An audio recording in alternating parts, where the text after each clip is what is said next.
guys. Tamay muna kami, ay na-intro ko. Nadarayan na yan kasi infected na. Hindi mga bako sa inyong long arm. Tapos, nandito yung isang bako.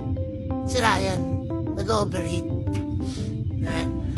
Overheat yan. Tapos, andun yung dalawang XCMG. Yan, XCMG rin yan. Kasama yung tatlo na yan. Ano yan, rental yan.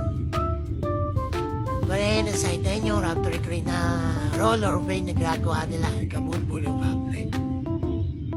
Tapos sa inyo isa, ang galing ng truckman, nakaraan yan. Roller niya. Napaharap sila magkakit.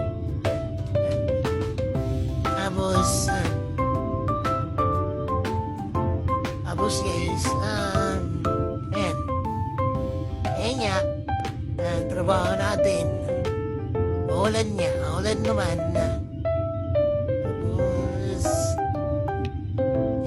Tapos yung boom truck sa taas. Ayan. Ayan yung site, yan. Ilang taon pa siguro gagawin to.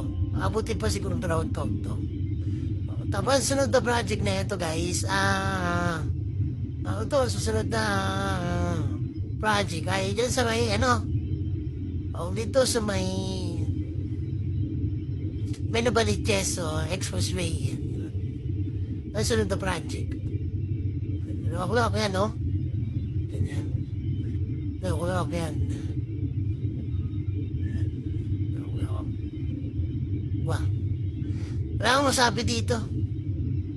Sahod. Di ko alam kung magkano ang rate nila din sa mga spotter. Sa dami nagtatanong sa akin. Sa labas kung magkano ang rate ng spotter o kaya telco. Hindi naman may tanong sa opisina kasi hindi pa ako nakakarapunta doon. Dito pa lang operation. Pero well, kain muna tayo. Yun lang. Next video na lang tayo. Bye-bye.